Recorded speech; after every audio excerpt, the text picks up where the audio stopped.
حضرت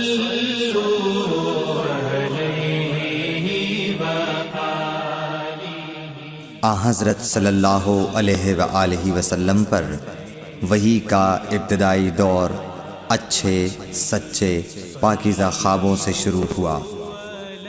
آپ خواب میں جو کچھ دیکھتے وہ صبح کی روشنی کی طرح صحیح اور سچا ثابت ہوتا۔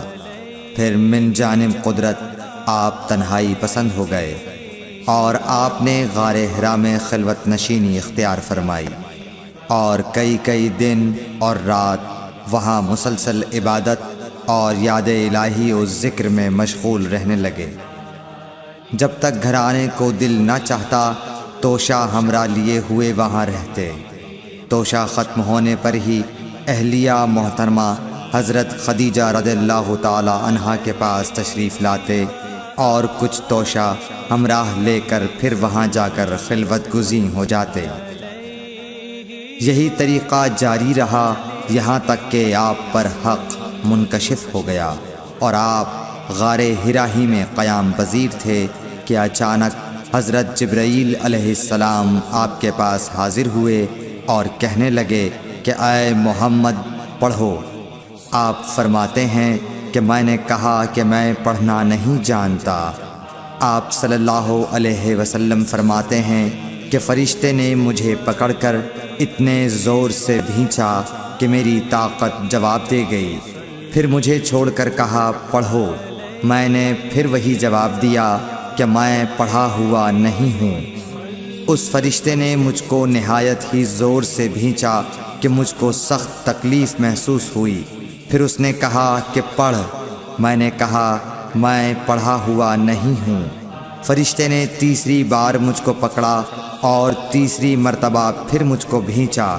پھر مجھے چھوڑ دیا اور کہنے لگا کہ پڑھو اپنے رب کے نام کی مدد سے جس نے پیدا کیا اور انسان کو خون کی پھٹکی سے بنایا۔ پڑھو اور آپ کا رب بہت ہی مہربانیاں کرنے والا ہے۔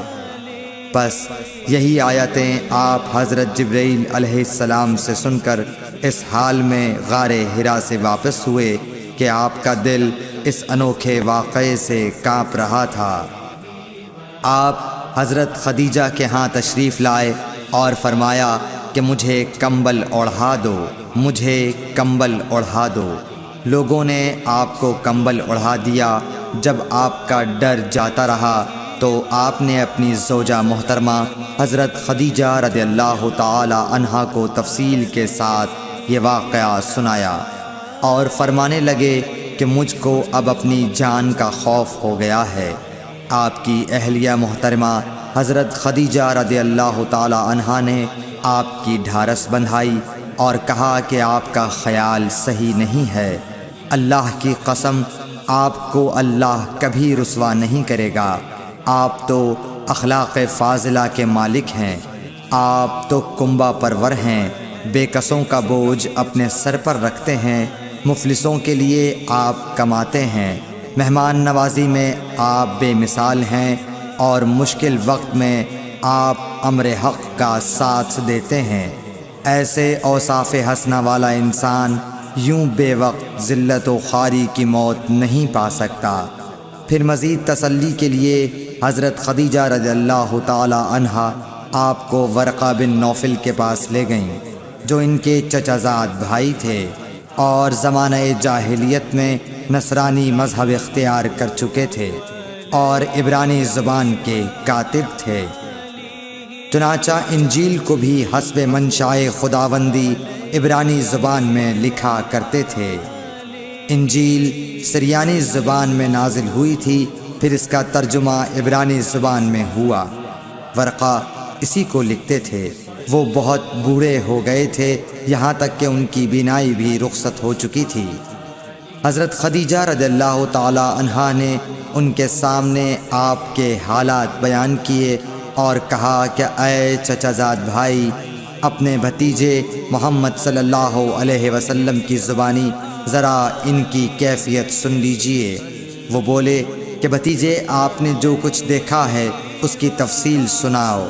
چنانچہ آپ صلی اللہ علیہ وآلہ وسلم نے از اول تا آخر پورا واقعہ سنایا، جسے سن کر ورقہ بے اختیار ہو کر بول اٹھے کہ یہ تو وہی ناموس معزز رازدان فرشتہ ہے جسے اللہ نے حضرت موسیٰ علیہ السلام پر وحی دے کر بھیجا تھا۔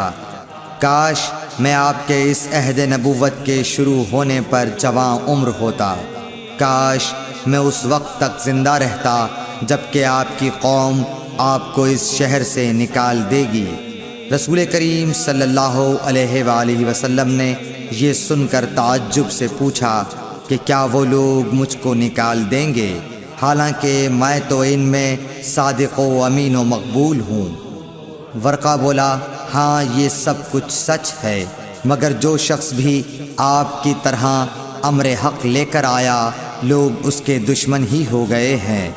اگر مجھے آپ کی نبوت کا وہ زمانہ مل جائے تو میں آپ کی پوری مدد کروں گا، مگر ورقہ کچھ دنوں کے بعد انتقال کر گئے، پھر کچھ عرصے تک وحی کی آمد موقوف رہی۔ صحیح بخاری حدیث نمبر 3۔